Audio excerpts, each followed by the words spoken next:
Amahoro y'Imana abane namwe mwe munkurikirana umunsi kundi kuri YouTube channel ya Dave Rwanda. Nkuko tubizi YouTube channel yacu inyuramo inkuru z'urukundo ndetse n'ibindi biganiro byinshi bitandukanye. Uyu munsi inkuru yacu y'urukundo ni ya Ange w'umukire. Akakaba ari agace ka mbere k'inkuru yacu y'urukundo. Dutangirira muri kampani aho abantu bari kuganira ndetse basakuza cyane bisa nkaho bari mu nama. Gusa boss mu nama yarasakuzaga cyane ndetse afite umujinya n'uburakari. Ati sinumva kuntu kampani yanjye iri kugenda isubira inyuma. Atese byagenze gute? Ati ba manager bose ngerageza kuba amafaranga yanyu uko bikwiriye kugira ngo mubashe kuba mwakora akazi kanyu neza.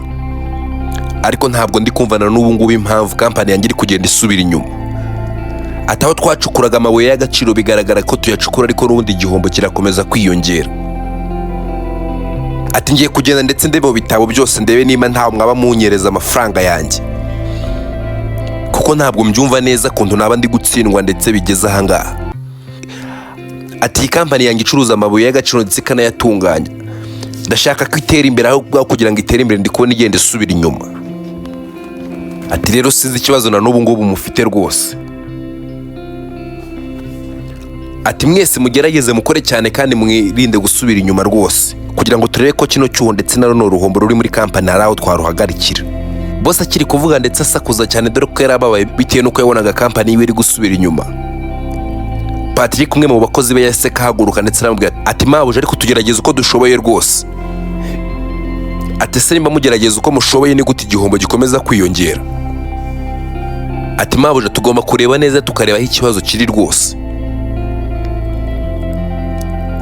Ati mugerageze murebe ndetse ntabwo nkeneye ko igihombo gikomeza kwiyongera kuri uru rwego kuko birakabije. Bahise ko bava mu nama ariko bava mu nama ndetse ntacyo babashije kuba bakanzura. Gusa bagisoza inama Patrick ndetse na mabujo we basigaye aho ngaho ndetse bakomeza kuganira bibaza impamvu kampani yabo iri kugenda ihomba cyane. Atese Patrick ni kinakora kugira ngo ino kampani yanjye reke guhomba koko. Ati rwose Ange ndabizi neza ntacyo utaba wakoze kandi uragerageza n'imbaraga zawe zose. Tariko dukeneye kucekinga mu bakozi bawe ndetse ukongera ukisubiramo ukareba ku bantu buha amafaranga kugira ngo bajye kuba bashaka ibirombe byo gucukuramo amabuye y'agaciro. Kuko simpamya neza ko kinari igihombo gusa kuko ndabona bikabije rwose. Atese wavuganye na Manzi. Ati hoya Patrick tiwitekereza kuri Manzi ni umukunzi wanjye kandi ndabizi ibyo ntabwo yabikora. Ati Ange nanjye ndabizi Manzi ni umukunzi wawe rwose ntabyo yakora. Ariko icyo nashakaga gusobanura wagenda ukamubaza ndetse ukabaza n'abandi bose bakorana. Wasanga amafaranga yaha abandi ndetse abo bandi yahaye akaba ari bo babasha kuba bayangiriza ndetse bakayakoresha ibindi bitajyanye n'ibyo dukora hano. Ati hoya rwose Patrick ibyo wibitekereza kuko ndabizi neza Manzi ibyo ntabwo yabinkora. Ati sawa nta kibazo mabuje. Ange yese kabwira Patrick atariko Patrick nkeneye ikiruhuko kuko mfite stress nyinshi zidasanzwe pe. Ati nkeneye ikiruhuko ndetse nkagenda nkitekerezaho nkareba bino bintu buryo nabikosora. Ati ndabizi ukeneye ikiruhuko ariko kino gihe Ange ntago ari cyo wabasha kuba wafatamo ikiruhuko. Tuwarindire bino bibazo tukabikemura twamara kubikemura ukabasha kuba wafata ikiruhuko nta kibazo. Ati hoya Patrick ati ibintu byose dukora tuba dukeneye kuruhuka muri twebwe. Kandi wibuke ko kano kazi ari akanjye simpamya neza ko rero ninjya kuruhuka ndetse ngasiga ibintu mbipanze neza ntacyo bizangiriza rwose. Ati Ange ndabizi uri boss wanjye ndetse sinakuvuguruza ariko kino gihe rwose wagakwiye kureba neza ukareba ko hari icyo wakora kuri no kampani yawe kugira ngo itere imbere kuko uri kubona iri gusubira inyuma mu buryo bufatika rwose. Ati nyine nanjye Patrick nibyo ndi kukubwira ngiye kugenda njya hanze ndetse nitekerezaho ngiye kure y'uyu mujyi. Nitekerezaho ndetse ndebe igisubizo kirambye cy'ibi bibazo. Ati nta kibazo ko nkwizera se ko nzi ko imyanzuro yawe igiba myiza kuri kampani yawe. Nimushaka gufata ikiruhuko rwose nta kibazo ariko numvaga bagakwiye kuguma hano ukabanza ugakemura bino bibazo. Ati hoya Patrick humura nagenda sinzatinda ni week imwe gusa. Zamara weekend ntabwo nzigera ntina zata ko ngaruka rwose. Ati aha ati Ange rwose sinakubangamira ku mwanzuro wawe nimba ari kubyumva nta kibazo. Gusa bakiri kuganira Patrick yese kamubaza ati se mabuje aho ngaho tuzajyana n'umugabo wawe Manzi. Ati Patrick ati giye nakuburije ko Manzi ataraba umugabo wanjye koko ntabwo ujya wumva. Ati Manzi ndamukunda ariko ntago araba umugabo wanjye turacyari muri fiançailles. Bishatse kuvuga ko rero ibyo byo kuba twabana nje nawe rwose ntabwo turabitegura. Ati ndamukunda kandi wabona ko namuhaye imigabane myinshi muri iyi kampani yanjye kugira ngo abashe kuba yamfasha kuyikontrola. ati yego rwose Ange, ati nanjye niho mpera avuga ko ari umugabo wawe kuko twese turabibona kandi biragaragara rwose, rero sinzi icyo wabasha kuba wabihakanaho. Ati Patrick, ati nakubwiye wikabya, ntago ari umugabo wanjye, ni umukunzi wanjye gusa ntago turashyingirwa. Ati rero ndumva utangiye kuba wamunshyingira. Ati ariko nyine ndizera ko muzajyana. Ati yego Patrick, ndi guteganya kuba nasaba Manzi kuba nawe twajyana. Ati ati nizere ko rero ubuzima buzaba bwiza kandi muzabasha kuruhuka neza rwose. Ati Patrick, ntugire ikibazo rwose tuzaruhuka. Se mabuja, Manzi buriya uramwizera? Ati no.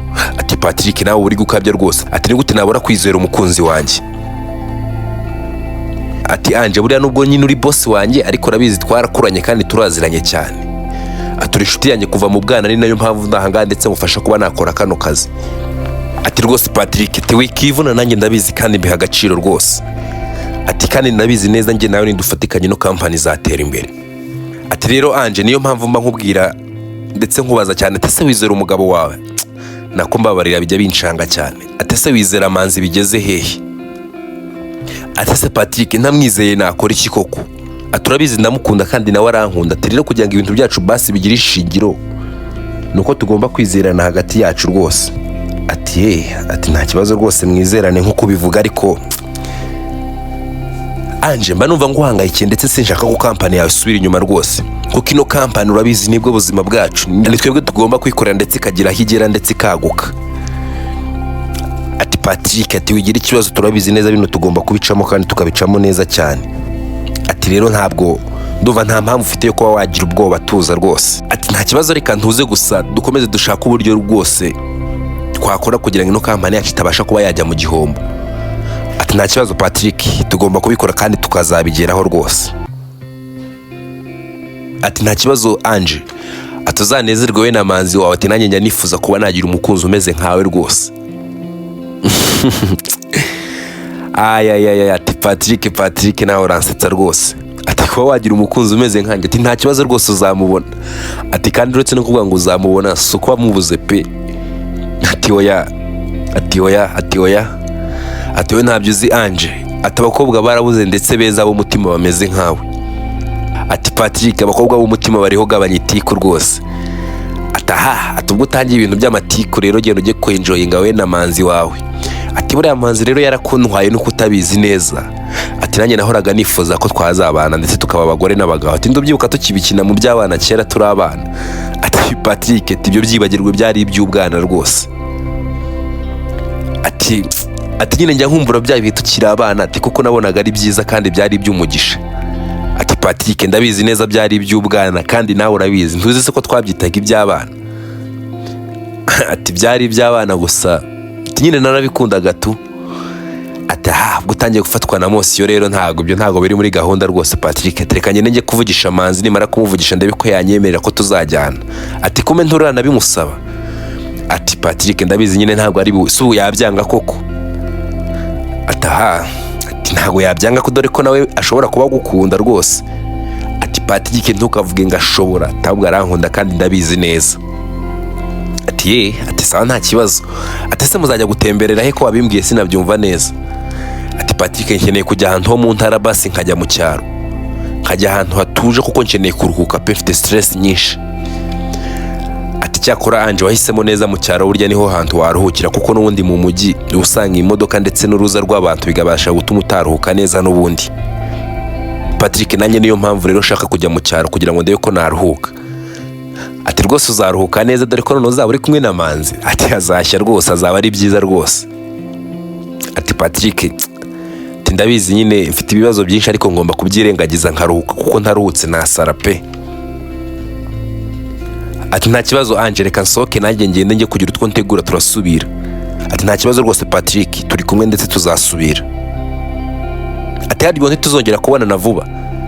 Ati ntabwo tuzongera kubonana kuko muri ndakeka hano ari kuwa kane, ubwo ejo ni kuwa gatanu, kuwa gatandatu nzahita kongera ndetse no ku cyumweru, ubwo tuzongera kubonana kuwa mbere Patrick. Ati sawa nta kibazo rero muzagira urugendo rwiza ntituzongera gusubira. Ati thank you my friend. Ati ntaribi rwose dusubire dukumburanye. Gusa Patrick agisohoka yahise ko yumva Manzi ari kuvugira kuri telefone.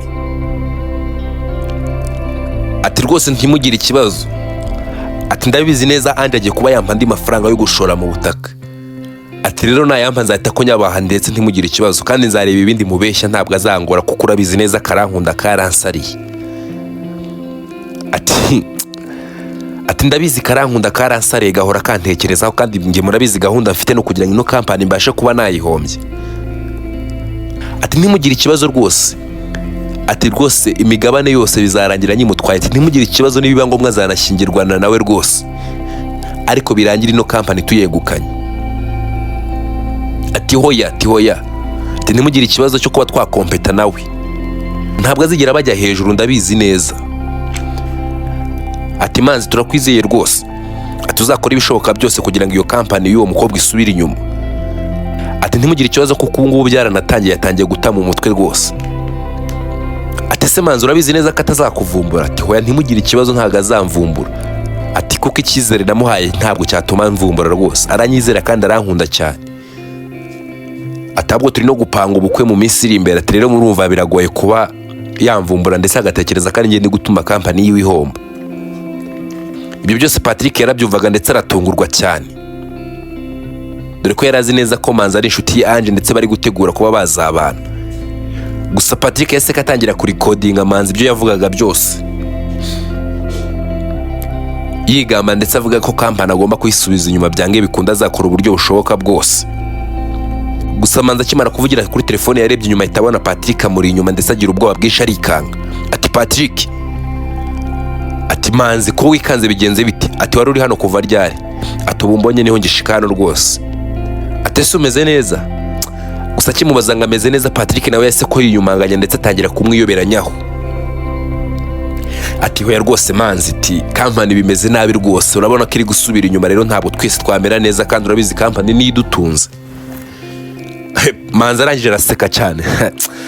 Ati bro ariko uhangayikishijwe n'iyi company kandi ndetse nawe ugakabya cyane. Uzi ko yihangayikiye kundusha kandi ari ngiye ngomba kuyihangayikira. Ati hoya rwose Manzi Ange twarakuranye rero kuba twarakuranye n'ikibazo kuko nabona asubira inyuma rwose. Ati mufata nka mushiki wanjye. Ati mufata nka mushiki wawe.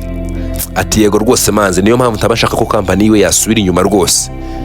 Ati courage rwose komeza umufate nka mushiki wawe. Ati se Manzi wowe ntacyo wadufasha kugira ngo basi turebe ko twakongera tukagaruka mu murongo. Ati Patrick ati ntugire ikibazo nanjye n'ibyo ndi gukoraho rwose. Ati nanjye ndi kubikoraho kugira ngo ndebe ko hari aho twava ndetse hari naho twagera. Ati kandi rwose urabibona ko company iri gusubira inyuma mu buryo bugaragara. Ati kandi mu kibazo cy'amafaranga rwose. Ati ngerageza uko nshoboye nanjye sinzi impamvu biri gusubira inyuma. Gusa Patrick yamurebanye umujinya n'uburakari dore ko yari yamuvumbuye ndetse yari yamenye ko ariyo kibazo yari we ntandaro yo kuba company yabo iri gusubira inyuma. Patrick gusa yise kabaza Manzi ati se Manzi basi ukunda uriya mukobwa Ange. Ati Patrick ntukajya umbaza ibibazo by'amafuti rwose. Ati uzi ko yamufata nk'umugore wanjye w'ahazaza. Ati uri kumva rero nabandi guta umwanya gute naba ntamukunda gute. Ubwo uri kumva ntabandi guta umwanya koko. Ati ntugire ikibazo rwose nanjye nabazaga Manzi. Ati gusa nimba umukunda n'iby'umugisha. Ati yego rwose ni umugisha. Gusa bakiri kuvugana Manzi yase kamubwira atabwo uramuvuze ntago azapfa vuba dore yaseka mpamagara. Ati nta kibazo mwitabe. Yese kamwitaba ati bimeze bite Manzi. Ati bimeze neza mukunzi. Ati se mukunzi wiriwe neza. Ati niriwe neza. Ati wakaje hano muri biro yanjye ko ndi kugushaka se. Ati biri urgence se. Ati hoya ntabwo biri urgence cyane ariko byaba byizuje. Ati nta kibazo nari ndi kumwe na Patrick reka ze musezere mpite konza. Nuko Manzi yese kasezera Patrick dore ko yaragiye kuba yahura na Ange muri biro yiwe hari icyo yamushakiraga. Patrick yese kasezera Manzi ati santari bigenda ugirana ibiganiro byiza n'umukunzi wawe ubwo ndabizi yagiye gushya. Ati Patrick ati wikabya rwose nta gushya. Ati wibuke ko hano tuba turi mu kazi. Ati rero umva ntacyo twakorera hano mu kazi rwose. Ati santari b'amahirwe masa Manzi. Manzi yese ko yinjira muri company Patrick nawe aragenda gusa Patrick yagiye ari kureba Manzi ndetse azunguza umutwe cyane atunguwe. Ati mana gusa ikintu waduhishe rwose no kureba mu mitima y'abantu. Aturabona uriya muginga ngo ni Manzi kuntu yazengereje mushiki wanjye kandi atanamukunda ashaka kumukuraho imitungo. Gusa mfashe record yiwe araje mbone. Tujyange bikunde nanjye nzamusabya kandi azabibona. Nzakora ibishoboka byose ashwane n'uriya mukobwa. kandi si no gushwana gusa bizarangira bamufunze. Ati nintabikora ngewe rwose nge Patrick nzaba ndi uwa fake. Nuko Manzi we yase ko yinjira muri biro ya Ange. Gusa kinjira muri biro yasanze Ange afite stress cyane, dore ko yatekerezaga kuntu company yiwe iri gusubira inyuma. Gusa Manzi yase kamuhobera ati baby, ati bimeze bite ko umuntu wahangayitse cyane? Ati Manzi, ati ndi kumva mfite stress nyinshi, ati ndi kwibaza kuntu company yanjye iri guhomba ndetse igiye gusubira inyuma. Ati no, ati baby calm down, ntugire ikibazo rwose. Ati ndabizi neza turi kubikoraho kandi bigomba gukemuka. Ati hoya Manzi, ati Manzi we ntabwo wabyumva. Ati no company niyo yonyine gusa mfite. Ati urabizi mfite iyindi mitungo myinshi cyane ndetse n'izindi company nyinshi. Ati gusa ino company y'ibirombe icukura zahabu urabizi neza. Ati niyo mfite kandi nkunda cyane. Ati kurabizi n'ibituma mbona inyungu nyinshi cyane ugereranyije n'izindi zose. Ati baby sizi impamvu ufite ikibazo rwose. Ati wowe tuza bino bintu ndi kubikoraho kandi ndabizi neza bizakemuka. Ati Manzi ngukundira kuntu ujya woroshya ibintu byose. Ati koko urabona ibi bintu byoroshye? Ati hoya ntugire ikibazo rwose. Ati Ange ntugire ikibazo, bino bintu tugomba kubicamo kandi tukabicamo neza. Ati gusa rwose Manzi ndagukunda kandi nkunda kunda iteka ryose ubu ndi hafi. Ati urakoze cyane rwose Ange. Ati se basi wahaguruka ukampobera. Nuko Ange yahise kahaguruka ndetse ahobera Manzi. Gusa Manzi mu guhoberana na Ange, Manzi we yarasekaga cyane, yareberaga inyuma akamuseka ndetse ari kumugaya cyane azunguza umutwe ndetse ari kwimyoza cyane. Ati se baby ko ni kumva uri kwimyoza? Ati oya baby ntabwo ari ukwimyoza, ahubwo bikomeje kuncanga nanjye. Shaka gukora ibishoboka byose kugira ngo ino company yacu yongere isubire ku murongo. Gusa baby cyari gitumye nguhamagara. Ati ndashaka ko muri weekend tuzajyana. Gusa Manzi yahise kamuhakanira ati hoya baby ntabwo bishoboka rwose. Ati urabizi neza tugomba gukora cyane kugira ngo company yacu tuyijyane ndetse tuyigeze ahantu ukwiye kugera. Ati Manzi ndabizi nyine kandi ndabyumva pe, gusa mfite stress nyinshi nkeneye kuruhuka. Ati niyo mpamvu nakwiyemaje nk'umukunzi wanjye rwose. Ati nyemerera basi tuzajyane mu ntara, ati tuzamara iminsi 2 ntabwo tuzatinda, tuzahita ko tugaruka. Ati basi dutekerereze company turebe ko hari icyo twageraho. Ati urabizi neza Ange, ati ntacyo nakwima, gusa ndi kumva bishobora ku affecta company nanone. Ati hoya, ati ndabizi neza ntabwo bizaya affecta rwose Manzi. Ati kuko icyo tugiye gukora ntabwo tugiye kwicara ngo turuhuke, ahubwo tugiye kureba neza twitegereze tureba ikibazo kiri. Ati okay, ati ntugire ikibazo rwose Ange, kandi urabizi ntacyo nakwima ngifite pe. Ati nta kibazo reka tuzagende. Ati se Ange wateguye ko basi ari he tuzagenda gutemberera mu ntara? Manzi ntugire ikibazo, tugomba kugenda ndetse tukajya mu cyaro cya kure tukava hano. Ati okay fine. Ati aho watekereje neza rwose mukunzi. Ati kuko buriya mu cyaro niho haba hakeneye kugira ngo basi turuhuke, ko hano mu mujyi urabizi urujya n'uruza rw'amamodokari rwose, n'ubundi ntabwo byatuma turuhuka neza. Ati gusa wenda nitujya mu cyaro ndabizi neza iriya minsi 2 tuzatekereza neza kandi tuzaba dufite igisubizo cy'iyi company rwose. Ati rwose Manzi nkunda kuntu ujya unyumva rwose. Ati uranyumva kandi niyo mpamvu nanjye ngukunda. Ati Ange nanjye ndagukunda rwose kandi urabizi ko sinakureka. Ati yego rwose. Ati rero numva twatandetse tukajya kwitegura kugira ngo tuzahite ko tugenda. Ati okay, ati nta kibazo rwose Manzi, reka tugende twitegura, ubwo rero buracya tugenda. Nuko bahise ko bava aho ngaho baragenda. Ange yahise kagenda ajya mu rugo ndetse na Manzi aragenda kugira ngo bose bitegure buke bagenda. Ange akigera mu rugo yahise ko yicarana mu gihe akiri kuruhuka, yagiye kubona abona Patrick aramuhamagaye. Ati Patrick bimeze bite ko mpamagaye ni amahoro? Ati se Ange ubu ngubu none aho uri hehe? Ati hoya rwose Patrick ndi mu rugo ndi kuruhuka, urabizi neza ko ngiye kuba nagenda ndetse tugiye kuba twajyana na Manzi. Ati Ange ari ushuge kuba wajyana na Manzi koko? Ati ariko Patrick urabizi ko twabyemeranyijwe kandi wabimbwiye ko nta kibazo kibirimo. Ese kuki ndi kumva uri kuvugana umushira ndetse n'uburakari byagenze gute? Ati utambwira ko wafuhiye Manzi? Ati hoya pe, urabizi ngufata nka mushiki wanjye. Ariko ndi kukubaza, ati koko biri seri ugiye kuba wajyana na Manzi? Ati yego tugiye kuba twajyana ndetse mu kandi kanya twari turi kumwe. Ati gusa Patrick natunguwe no kubona kuntu Manzi nawe ahangayikishijwe no kuba company yacu iri gusubira inyuma.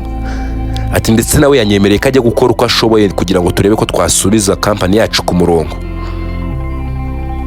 Ati cyakora Imana yaturinze kuba twareba mu mitima y'abantu rwose Ange. Ati nuko nguko yakubwiye?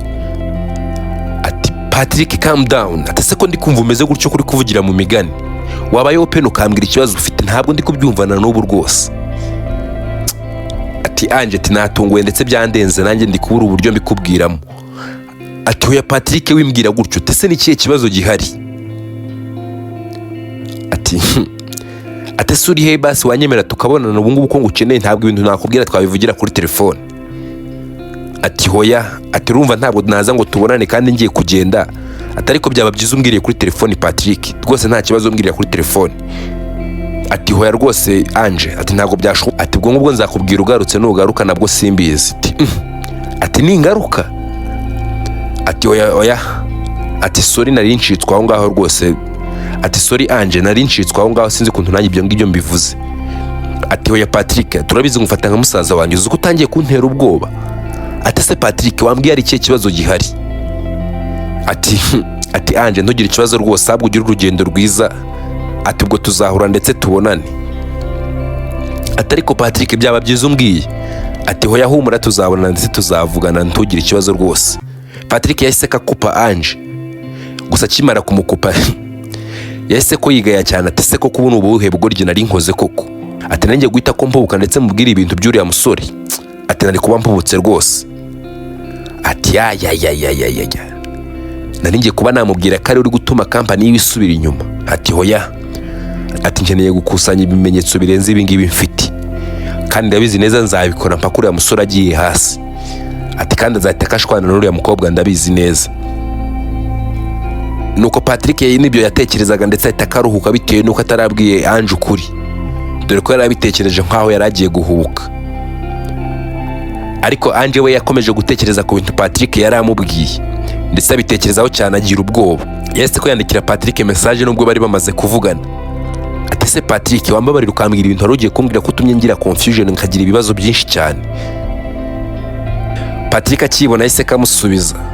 Ati ntugire ikibazo rwose, ati urabizi nanjye ndagukunda, rero nari mfuhiye Manzi, niyo mpamvu wumvaga mvuga kuriya rwose. Ange yahise ko yiruhutse. Ati ahwi, ati Patrick ntukajya untesha umutwe, tuzi ko wari utumye mpangayika rwose. Ati kandi urabizi rwose Patrick mfata nka musaza wanjye, tukajya umbwira ibyo bintu byose. Ati ati sawa nta kibazo rwose. Manzi yahise kahamagara Ange, ati akambwira ati se wakaje ukamfungura ko ndi ku gipangu cyawe. Ati waje se warangije kwitegura? Ati baby nawe uzi kunsetsa. Ati none nakubwira ngo ndi ku gipangu cyawe ntararangiza kwitegura. Ati ngwino ufungurire tugende. Ati kandi nizere ko nawe warangije gupakinga ndetse tugomba guhita ko tugenda. Ati sugira ngo hari nibirenze ndi bupakinge. Ati ariko nta kibazo ngwino ndetse tugende. Ati ndazi tutaramfungurira. Nuko Ange yahise kagenda ndetse afungurira Manzi. Nuko akimara kumufungura yarinje ndetse baraganira, dore ko bari kwitegura kuba bose bagenda. Gusa Manzi yahise kambwira ati rero nta mpamvu yo kugira ibiganiro byinshi, urabona ko bwakeye butangiye kuba mu kagoroba. Ati byaba byiza rero tugiye.